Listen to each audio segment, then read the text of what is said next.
오늘은 이불킥하고 있는 청년들에게라는 제목으로 말씀을 전하겠습니다. 여러분은 이 제목을 들었을 때 딱 떠오르는 어떤 본인의 기억이나 장면이 있으실까요? 이 이불킥이라는 말을 제가 사전을 검색을 해보니까 있더라고요. 네이버 국어사전에서는 이렇게 설명합니다. 자려고 누웠을 때 부끄럽거나 창피스러운 일이 불현듯 생각나 이불을 걷어차는 일. 그러면서 이제 예문을 하나 들어줬어요. 이렇게 돼 있더라고요. 카톡에 메시지 전송 취소 기능이 생긴다는 소식에 유난히 반가운 사람들이 있다. 두고두고 이불킥을 할 만한 메시지를 보내본 경험이 있는 이들이다. 이 이야기까지 읽는데 불현듯 제 머릿속을 스치는 어떤 장면들이 있었어요. 물론 말할 수가 없죠. 그러니까 이불킥할 만한 장면들이죠. 근데 이게 이불킥할 만한 일들, 그것을 이제 실수나 잘못을 우리가 말하는 건데, 그것을 흑역사라고도 하죠. 이 잡코리아와 알바몬에서 직장인을 대상으로 이불킥했던 흑역사를 경험한 사람이 얼마나 되냐 이렇게 설문을 했어요. 그랬더니 무려 86.7%가 나는 그런 경험이 있다라고 이야기를 합니다. 저도 당연히 그런 경험이 있고요. 86.7%면 아마 제 눈에 보이는 여러분 대부분도 그 안에 포함될 것 같아요. 근데 여러분, 이렇게 많은 사람들이 실수, 흑역사를 가지고 이불킥해 본 경험들이 있다면 우리만 그러겠습니까? 당연히 이 성경에 나오는 수많은 인물들도 다 그런 경험들이 있습니다. 그래서 오늘은 그 이불킥을 할 만한 흑역사를 지닌 여러 성경 인물들 중에서 특별히 우리와 나이가 참 비슷한 어떤 청년을 소개하고자 합니다. 그 사람의 이름은 마가입니다. 우리가 잘 아는 마가복음 아시죠? 그 마가복음의 저자가 바로 이 마가인데요. 그런데 자, 생각해 보면은 성경의 저자라고 하면 진짜 대단한 인물이잖아요. 그런데도 그에게는 이 흑역사라고 할 만한 그런 장면이 있었습니다. 이제 그의 삶을 성경을 통해서 좀 간단히 살펴보려고 해요. 먼저 첫 번째로 우리가 살펴보려고 하는 장면은 다름 아닌 본인이 기록한 마가복음에 기록되어 있는 장면입니다. 예수님께서 십자가에 달리시기 전날 밤에 제자들과 겟세마네 동산으로 가세요. 그리고 그곳에서 함께 기도를 하고 기도가 마친 다음에 시간이 조금 지나서 예수님을 체포하려던 그 병사들이 이 동산까지 옵니다. 그래서 예수님이 거기서 체포당하시죠. 자, 이때 예수님의 제자들은 다 모두 겁에 질려서 그 예수님만 내버려둔 채 다 뿔뿔이 흩어져 버리고 맙니다. 그런데 여기에서 우리에게 좀 생소한 장면이 하나 등장을 합니다. 이 제자들 중에 어떤 청년이 한 명이 있었어요. 그런데 어떤 이유인지는 모르겠는데 이 청년은 그때 복장이 어땠느냐?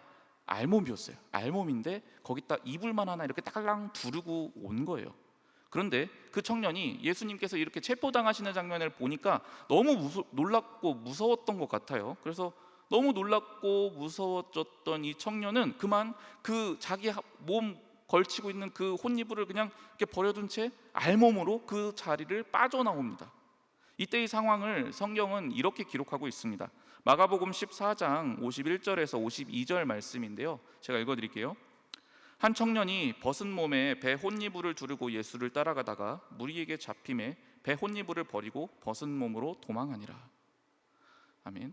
여러분, 물론 이 예수님의 12제자들이라는 이 정예 제자들조차 다 도망가 버리는 그 상황에서 이 청년이 혼자 끝까지 예수님 옆에 자리를 지키고 있다? 그거 사실 쉽지 않은 일이죠.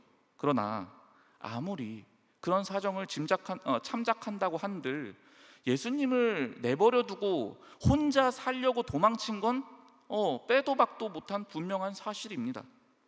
이 청년은 겟세마네 동산까지 따라올 정도로 나름 이 예수님과의 관계가 깊었던 것 같습니다. 그러나 그는 그 관계를 배신하는 행동을 해버리고 말았죠. 게다가 이 알몸으로 도망쳤다. 얼마나 부끄럽고 창피한 일이에요. 우리가 흔히 이불킥이라는 표현을 그냥 쓰지만 이 청년은 진짜로 이불을 걷어차버리고 도망간 겁니다. 이 청년에게 있어서 아마 이날의 기억은 정말로 지워버리고 싶은 그런 아픈 흑역사였을 거예요. 그렇다면 이 이름도 전혀 등장하지 않는 이 기가 막힌 장면의 주인공이 도대체 누구냐? 이 청년이 누구냐? 이런 질문이 좀 생겨요. 근데 이 질문은 사실 그동안 꽤 오랜 기간 많은 사람들의 호기심을 자극했던 질문입니다. 이에 대해서 여러 사람들이 여러 가지 설을 이야기했어요. 그런데 많은 사람들은 이 말씀을 기록한 마가 그 자신이 바로 이 청년이었다라고 추측을 합니다. 그 이유가 뭐냐? 여러분, 그 장면은 예수님께서 체포당하시는 아주 중요하고 긴급한 순간이잖아요. 그런데 그런 중요하고 긴급한 상황을 비추어 보면 이 알몸으로 도망친 건 사실 사소한 에피소드잖아요. 근데 그거를 기억한다? 사실 주변 사람들 다 기억 못해요. 그런 걸 해본 본인이나 그 아픈 흑역사가 기억이 남는 거죠. 그리고 또 마가복음 말고 마태와 누가복음이 있는데요. 마가복음이 먼저 쓰여지고 그 다음에 마태와 누가가 쓰여졌어요. 그런데 마태랑 누가는 이 내용을 알고 있었단 말이에요. 알고 있었는데 그거를 자기들 복음서에는 기록을 안 했어요. 여러분, 내 동료 제자가 그런 알몸으로 도망치는 일을 겪었다. 그걸 여러분 같으면 쓸 수 있겠습니까? 못 써요. 그거 쓸 수 있는 사람 아마 자기 자신밖에 없을 겁니다. 뭐 이런저런 이유들로 인해서 많은 학자들은 이 사람이, 이 청년이 바로 이 마가였을 거다라고 이야기를 합니다. 즉 청년 시절의 마가는 예수님의 가장 중요한 순간에 그분을 혼자 버려둔 채 알몸으로 도망쳐 나온 인물이라는 거죠. 물론 그날 밤 예수님을 버려둔 채 자기 혼자 살겠다고 도망친 건 이 마가 혼자만의 일은 아니에요. 모든 제자들이 다 똑같이 행동했어요. 그래도 이때 도망쳤던 나머지 제자들은요, 다 곧 성장했고요, 변화되었습니다. 이날 밤에 대표적인 케이스가 누구냐? 베드로입니다. 무려 3번이나 예수님을 모른다고 자기 입으로 부인했던 이 베드로. 그는 그날 밤을 넘기지 않고 심히 울며 통곡하며 뉘우쳤고요, 그리고 부활하신 예수님을 만나서 다시금 온전히 회복되기도 했습니다. 뿐만 아니라 시간이 조금 지나서 오순절날 성령님이 이 땅에 강림하시죠. 그 성령님의 충만하신 임재를 경험하고 그는 담대하게 예수님을 못 박아 죽였던 사람들에게도 너희가 예수를 믿어야 된다라고 복음을 선포하는 그런 위대한 복음의 사도로 변모되었습니다. 그리고 이 같은 성장의 변화는 다른 제자들도 다 생겨납니다. 그날 밤 모두 다 똑같이 배신을 하긴 했지만 그들은 이내 성령으로 충만해졌고 그들의 생명을 바치면서까지 예수 그리스도의 증인으로서의 삶을 살아가게 되었습니다. 자, 그렇다면 이 정도 상황에서 이 마가라는 청년이 그 후에 어떻게 되었을까가 좀 궁금한데요. 다른 제자들처럼 예수님의 부활 그리고 이 오순절 성령 강림 사건 이후에 그도 어떻게 좀 변화가 되었을까요? 그날 밤에 그 사건 이후 마가가 어떤 사람이 되었는지를 보여주는 말씀이 앞서 우리가 함께 읽은 사도행전 본문입니다. 놀랍게도 이 청년 마가는 기독교 역사상 가장 위대한 사도 중 하나라고 손꼽히는 이 사도 바울과 불편한 관계를 맺게 돼버려요. 아니 왜? 갑자기 생뚱맞게. 그 사연을 알려면 이 바울과 마가 그리고 그 두 사이를 연결지었던 이 바나바라는 인물도 알 필요가 있습니다. 이 사도 바울은요, 선교 여행을 떠나기로 작정을 해요. 그런데 그의 옆에는 아주 든든한 동역자였던 바나바도 함께하고 있었습니다. 이 바나바라는 인물은요, 바울에게 있어서 매우 고마운 은인이었습니다. 그도 그럴 것이 그는 바울을 끝까지 믿어주고 끝까지 신뢰했던 그런 사람이었거든요. 이 바울이 사실 예수님을 믿기 전에 어떤 사람이었느냐? 오히려 예수님을 믿는 사람들을 어떻게든 찾아내가지고 다 감옥에 가둬버리는 그런 사람이었습니다. 그런데 그런 사람이 어느 날 소문을 들어보니까 갑자기 예수님을 만났대요. 그러더니만 새 사람이 되었대요. 그래서 예수님을 오히려 전하는 사람이 되었다는 거예요. 그래? 그런 일이 있어? 이렇게 사람들이 놀라며 신기해하는데 갑자기 그 장본인이 나타납니다. 그러더니만 제자들에게 손 내미는 거예요. 나 새 사람 됐다고. 이제 나도 예수님 전할 거니까 나랑 같이 좀 만나자고. 그렇게 손을 내밀어요. 자, 여러분이 만약 제자들의 입장이면 여러분은 이 바울 만나 줄 겁니까? 저 같으면 안 만나요. 왜냐하면 무섭잖아요. 이 사람이 바뀌었는지 안 바뀌었는지 어떻게 합니까? 그러니까 또 혹시라도 이 사람이 우리를 체포하려고 위장 전술로 이렇게 온 건 아닐까 이런 생각이 들죠. 그래서 아무도 이 바울에게 손을 안 내밀고 있었어요. 그런데 그 상황에서 먼저 나서서 손 내밀어 준 사람이 있었는데 그 사람이 바로 이 바나바입니다. 바나바는 이 바울을 믿어줄 뿐만 아니라 앞장서서 자기가 보증하면서 이 사람을 제자들한테 소개해줘요. 이 사람은 정말로 믿을 만한 사람이다. 완전히 변화되었다. 그러니까 나를 봐서라도 이 사람을 만나달라. 그런 바나바 덕분에 결국 바울은 그 제자들과 다른 그리스도인들과 관계를 맺게 되고 복음 전파의 일을 잘 감당할 수 있게 됩니다. 자, 어쨌든 그런 그 바나바와 바울 이 두 사람이 함께 드디어 첫 번째 선교 여행을 떠납니다. 그 첫 번째 목적지가 어디였느냐? 구브로 섬이었어요. 구브로라는 이 섬에 도착을 했을 때 갑자기 바나바가 야 바울, 우리 이렇게 둘만 가지고는 선교하기가 힘드니까 한 명 더 데리고 다닙시다 그래요. 그래서 누구 있냐고 물어보니까 한 명을 추천을 했어요. 그게 누구냐면 바나바의 사촌이었던 마가, 앞서 제가 언급한 바로 그 마가를 소개합니다. 바울 입장에서는 이 바나바가 은인이잖아요. 은인이 추천해 준 사람, 게다가 그 바나바의 사촌이에요. 그러면 당연히 흔쾌히 수락하죠. 그래서 이 바나바, 바울 그리고 마가 이렇게 세 명이서 이 구브로 섬에서 한 팀을 이룹니다. 그들은 거기서 함께 복음을 전합니다. 그리고 이제 복음을 다 전했어요. 그럼 어떻게 해야 돼요? 다른 곳으로 이동을 해야죠. 다른 곳으로 이동을 하려고 하는데요. 그런데 무슨 이유인지는 성경이 밝혀주지 않습니다만 갑자기 마가가 그 선교팀에서 이탈해버리고 맙니다. 그냥 무단으로 나와버려요. 그러더니만 곧장 어머니가 계시는 그 예루살렘으로 확 가버려요. 뭐 막상 해보니까 생각보다 너무 빡셌던지 뭐 엄마 보고 싶어서 갔는지 뭐 이유는 전혀 성경에 나오지 않아요. 그러나 중요한 건 그렇게 갑자기 그 선교팀을 무단 이탈해버리는 사건이 발생합니다. 여러분, 이것 자체도 사실은 엄청 큰 문제죠. 엄청 큰 문제인데 진짜 더 큰 문제는 따로 또 터져요. 이 첫 번째 선교 여행이 어쨌든 그 사람들끼리 바나바와 바울 둘이 어찌어찌해서 끝내요. 끝내고 나서 두 번째 선교 여행을 출발하려고 합니다. 바로 그때 이 바나바가 바울더러 마가를 다시 데려갑시다 이렇게 얘기를 하는 겁니다. 그래서 당연히 바울 입장에서는 아니 우리가 그렇게 선교 여행 같이 갈 때 그때는 모르고 그냥 탁 도망가 버렸던 그런 사람을 다시 지금 데려가자고요? 말도 안 됩니다. 이렇게 거부합니다.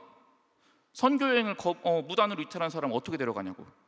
그런데 바나바는 물러서지를 않아요. 이 바나바의 성향이 사람을 정말 소중히 여기거든요. 그래서 바울도 그렇게 소중히 여겼던 거고요. 그 입장에서는 이 마가를 그냥 이렇게 내버려 둘 수가 없던 거예요. 그래서 어떻게든 데려가야 된다고 계속 버티는 거예요. 그래서 이 두 사람은 서로 심하게 대립을 합니다. 의견이 절대로 조율이 안 돼요. 그러다 결국엔 두 사람이 서로 갈라서기로 결정합니다. 그래서 바나바는 바나바대로 이 마가를 데리고 따로 출발해 버립니다. 그리고 바울도 그냥 따로 가버리고 맙니다. 여러분, 우리가 살다 보면은요 좀 실수할 수도 있어요. 이불킥 할 만한 일, 아까 86.7%라고 했죠. 그건 실제로는 다 그렇다는 거예요. 대부분의 사람들 젊은 시절에 실수 안 하는 사람 누가 있겠습니까? 그렇다고 해도 여러분, 이건 좀 너무 큰 사고를 친 거죠. 어떤 이유인지는 모르지만 그 기독교 역사상 가장 중요했던 이 선교 여행을 그냥 자기 멋대로 무단으로 이탈을 해버려요. 그것도 큰 문제인데 게다가 너무나 긴밀했던 기독교 역사상 정말로 위대하고 중요했던 이 두 사람의 사이를, 그 밀접했던 관계를 완전히 깨트려버리는 장본인이 돼버린 셈이었어요. 이건 그냥 이불킥 수준이 아니죠. 이거 민폐 중에 민폐죠. 이전에 그날 밤 예수님이 체포되실 때의 그날 밤 이후로 똑같이 도망쳤던 다른 제자들은 다 성장했잖아요. 그렇다면 이 마가 또한 조금이나마 성장했어야 될 거 아니겠습니까? 그런데 여전히 변한 모습이 없습니다. 여러분, 실수는 누구나 할 수 있습니다. 이불킥 흑역사, 아까 말한 것처럼 안 해본 사람이 누가 있습니까? 우리는 그거 부끄럽다고 말하죠? 아니요. 여러분, 실수하는 건 부끄러운 게 아닙니다. 진짜 부끄러운 건 시간이 흘렀음에도 여전히 변하지 않는 내 모습 아니겠습니까? 제가 운전을 하다 보면은요 유독 이 다른 차량보다 좀 느리게 가는 차가 있을 때가 있죠. 여러분들도 아마 다 보셨을 텐데요. 이 느리게 가는 차가 앞에 보이면 답답해져요. 마음이 답답해지는데, 근데 이제 그런 차량 뒤에 이제 막 따라가 봐요. 가보면은 뒤에 꼭 문구가 붙어 있는 분들이 있습니다. 그 문구 중에서 유독 제 마음에 되게 기억이 남는 문구가 한 두 개 있어요. 첫 번째 문구는 어떻게 써 있었느냐, 답답하시죠? 저는 미치겠습니다. 이렇게 써 있었고요. 또 하나는 먼저 가, 나는 이미 틀렸어. 이 두 가지 문구가 제 마음에 되게 기억에 남는 거예요. 이거 보는데 마음이 되게 아리면서 짠한 거예요. 여러분, 이불킥할 만한 상황을 겪으면 주변 사람들도 다 민망하고 힘들어요. 그래도 가장 답답하고 속상한 건 다름 아닌 본인 자신이죠. 시간이 흘렀는데 여전히 똑같이 실수하는 거예요. 여전히 부족한 거예요. 여전히 예전보다 좀 나아진 모습이 없는 그런 내 모습을 바라볼 때 그게 사실은 정말로 가장 속상한 것 아니겠습니까? 벌써 열흘이 돼버렸는데요, 말씀 사경회 때 우리 청년들 제가 들어보니까 정말 큰 은혜를 많이 받았대요. 그리고 또 매번 예배 때마다 찬양 예배를 통해서 결단하고 다짐을 많이 했대요. 그런데 막상 우리의 일상에 가보면 어때요? 생각보다 내 모습이 별로 달라진 게 없는 거예요. 아니, 내 부족함은 여전히 그대로인 것 같은 거예요. 내 실수도 여전히 많은 거예요. 이불킥하고 싶을 만한 그런 부끄러운 발언을 계속하고 있고 계속 실수하고 있고, 다른 사람을 대하는 내 태도는 여전히 미숙하고, 조금도 내 안에서 예수 그리스도의 향기가 드러나지는 모습은커녕 악취만 나는 것 같은 나의 부끄러운 모습이 너무너무 자주 보인다는 겁니다. 그래서 그렇게 여전히 변화되지 못하는 내 모습이 너무너무 싫어집니다. 저는 이 설교를 준비하면서 이 오늘 속 본문 마가에게서 우리와 어쩌면 너무 똑같아 보이는 그 동질감을 발견합니다.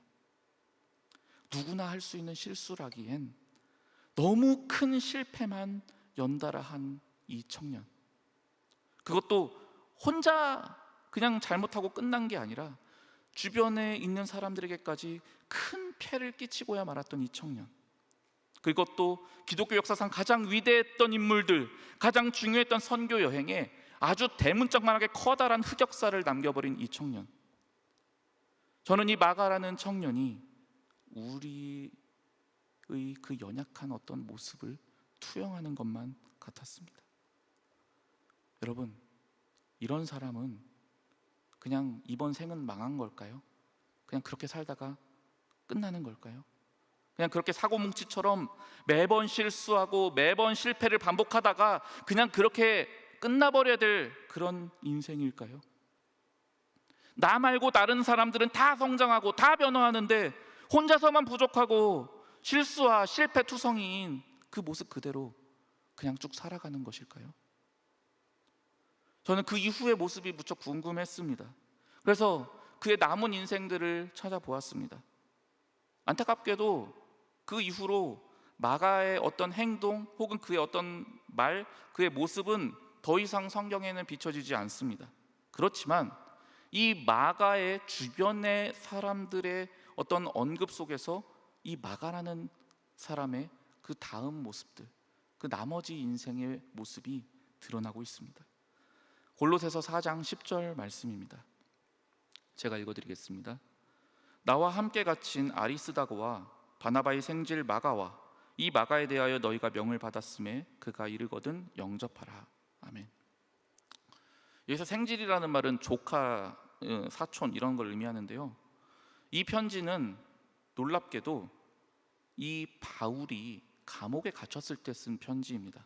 이 시점은 아까 말한 그 첫 번째 선교 여행의 그 사건이 터진 지 약 10년에서 20년 정도의 시간이 흐른 뒤의 시점입니다.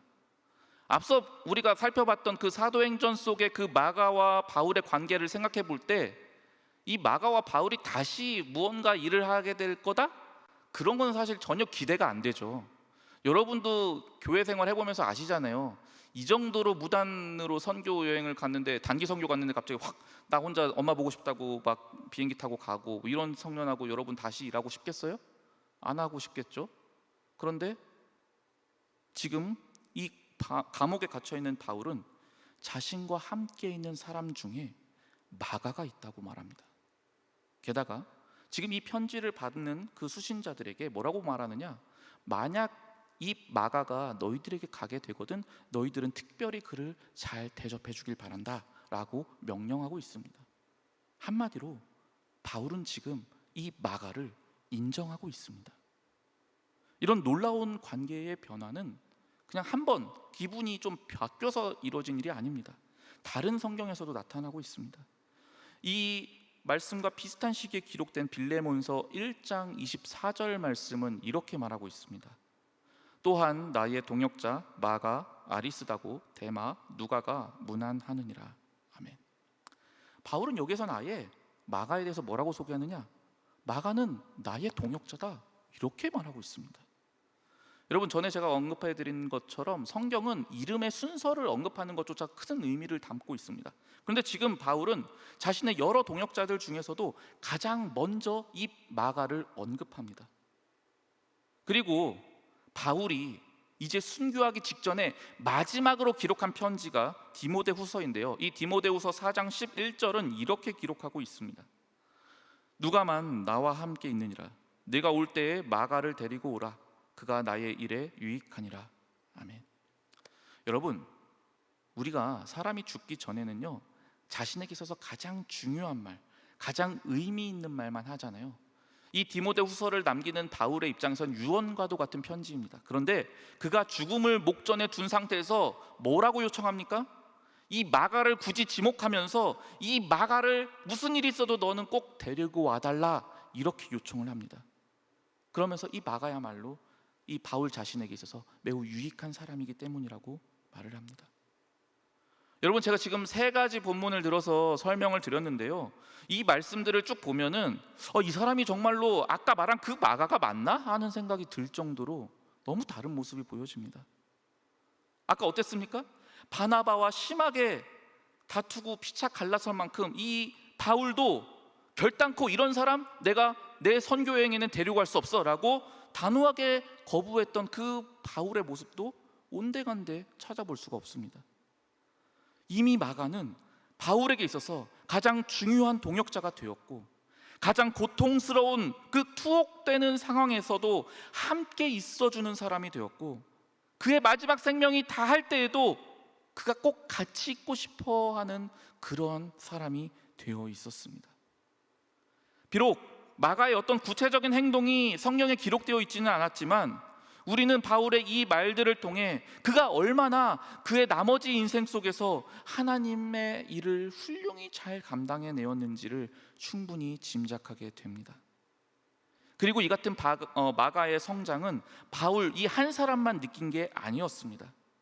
성경에 등장하는 또 한 명의 위대한 사도 중 한 명인 베드로도 역시 동일했습니다. 베드로전서 5장 13절 말씀 제가 읽어드리겠습니다. 택하심을 함께 받은 바벨론에 있는 교회가 너희에게 문안하고 내 아들 마가도 그리하느니라. 아멘. 베드로가 이 마가를 얼마나 사랑하고 아꼈던지 마치 바울이 디모데를 향해서 뭐라고 했냐면 내 영적 아들이다 늘 그렇게 자랑했거든요. 마찬가지로 베드로는 이 마가야말로 내 아들이다 이런 식으로 지금 지칭하고 있습니다. 물론 이 아들이라는 게 실제로 양자로 입양한 건 아니고 제자라는 의미를 담고 있는 거예요. 실제로 기독교 전승, 초대 전승에 의하면 베드로는요, 마가를 데리고 자신이 여러 지역을 다니면서 함께 사역했다고 합니다.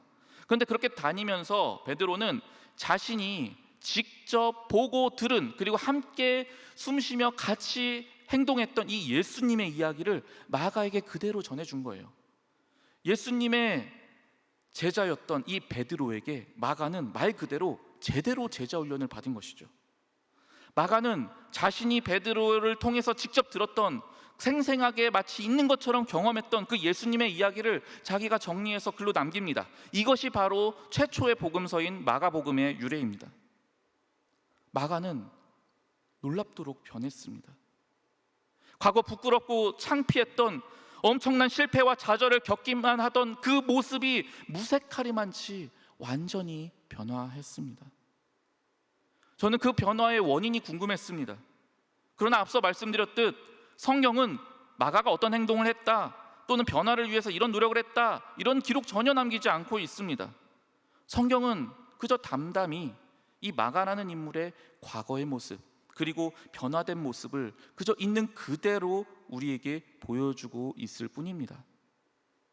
마가의 성장, 이 변화에 대한 그 어떤 원인 또는 설명이 전혀 기록되어 있지 않다는 바로 이 사실이야말로 저는 실은 성경이 우리에게 전해주는 가장 명확한 메시지임을 깨닫게 되었습니다. 고린도 후서 5장 17절 말씀입니다.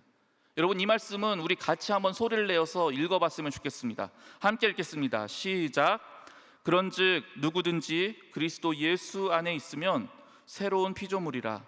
이전 것은 지나갔으니 보라 새 것이 되었도다. 아멘. 사랑하는 청년 여러분, 우리는 이미 예수님 안에서 새로운 존재가 되었습니다. 되어질 것이 아닙니다. 되었습니다. 이것이 성경이 우리에게 말하는 진리입니다. 물론 지금 이 순간 내 자신을 보면 찌질해 보여요. 이불킥이나 반복할 만한 그런 실수를 반복하는 게 지금 현재 내 모습 같아 보입니다. 그러나 그럼에도 불구하고 우리는 이미 완전히 새로운 존재가 되었다라고 성경은 단언해서 선포합니다.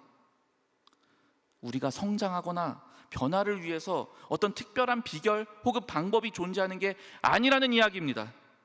베드로도 그러했고 바울도 그러했습니다. 성경은 그들이 어디 특별한 방식으로 성장하게 되었다 이렇게 말하지 않습니다. 왜냐하면 예수 그리스도께서 이미 모든 것을 완벽하게 온전하게 완성하셨기 때문입니다. 우리가 인간적인 노력으로 주님께서 이미 완성하신 그 일에 더할 것은 아무것도 없습니다. 오직 예수 그리스도의 복음이 모든 것을 온전히 완성하셨습니다. 우리는 다만 오직 그 복음 안에 거하기만 하면 됩니다. 오직 그 복음으로만 살아가면 됩니다. 그러다 보면 어느샌가 우리는 오늘 본문 속 마가처럼 완성되어져 있을 것입니다.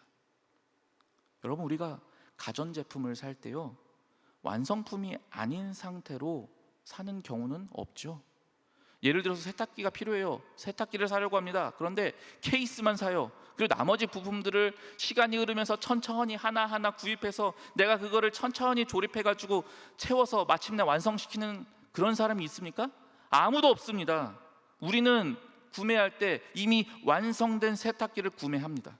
다만 그것을 그 코드를 들어서 이 전기 콘센트에 꽂아서 이 전기 에너지만 공급해주면 됩니다. 마찬가지입니다. 이미 예수 그리스도께서는 우리를 위해 필요한 모든 것을 십자가에서 그 부활로서 완전히 이루어 주셨습니다.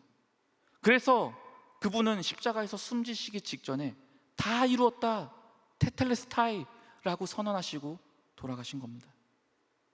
이제 우리는 예수 그리스도와 그 복음이라는 그 강력한 에너지, 그 강력한 전기에만 연결되어 있으면 됩니다. 그러면 그 복음의 능력이 나를 변화시킵니다. 그러면 그 복음의 능력이 나를 통해서 하나님의 위대한 일을 이 땅에 펼쳐가게 하십니다. 앞선 믿음의 선배들이 그러했습니다. 성장과 변화, 그것은 우리가 하는 일이 아닙니다. 그것은 주님이 하시는 일입니다. 주님이 이미 우리의 성장과 변화에 필요한 그 모든 것들을 다 이루셨습니다. 그러므로 여러분, 진심으로 드리고 싶은 말씀이 있습니다. 지금의 여러분의 그 모습에 너무 낙심하지 마시길 바랍니다. 너무 실망하지도 마시길 바랍니다. 저와 여러분은 이미 그리스도 안에서 새로운 피조물이 되었습니다. 주님께서는 오늘도 이 순간에도 내 안에서 새 일을 이루고 계십니다. 우리는 그저 그것을 믿으며 받아들이며 즐거움과 기쁨으로 그 주님과 함께 한 걸음 한 걸음 동행하며 나아가면 됩니다. 우리는 그저 모든 것을 완벽하게 이루신 그 주님을 찬양하며 그분만을 즐거워하면 됩니다. 알몸으로 주님을 내버려둔 채 도망쳤던, 선교 여행을 무단으로 뛰쳐나오고 사도들의 관계를 깨트렸던 그런 마가조차도 변화되었습니다. 사람은 변하지 않는다고요? 천만에요. 하나님은 하실 수 있습니다. 사람을 변화시키는 일은 주님의 전문 분야입니다. 베드로도, 바울도, 그리고 마가도 온전하게 하신 그 주님께서 그 손길로 지금 여러분을 다루고 계십니다. 그 손길이 저와 여러분을 예수 그리스도 안에서 온전하게 하실 것입니다. 우리 함께 기도하겠습니다. 너희 안에 착한 일을 시작하신 이가 그리스도 예수의 날까지 이루실 줄을 우리가 확신하노라. 사랑의 주님, 우리의 연약한 모습을 바라볼 때면 여전히 실수하고 여전히 실패투성이인 내 자신에게 절망합니다. 시간이 흘러도 조금도 나아지는 게 없고, 아무리 오래 예수를 믿어도 여전히 바뀌지 않는 내 모습에 낙담하게 됩니다. 그러나 주님, 이미 주님께서는 우리를 새로운 존재로 완성시켜 주셨습니다. 다만 그 사실을 우리가 온전히 믿지 못하고 받아들이지 못하고 그 예수님께 온전히 연결되어 있지 못했을 뿐입니다. 주님, 이제 우리의 눈을 들어 다시 주를 바라봅니다. 우리를 이미 완성시키신 그 주님을 앙망합니다. 주님, 그 능력의 손길로 우리를 다루사 마침내 주님의 장성한 분량에 이르기까지 우리를 온전하게 변화시켜 주시옵소서. 지금도 우리 안에서 새 일을 이루시는 우리 주 예수 그리스도의 이름으로 기도드립니다. 아멘.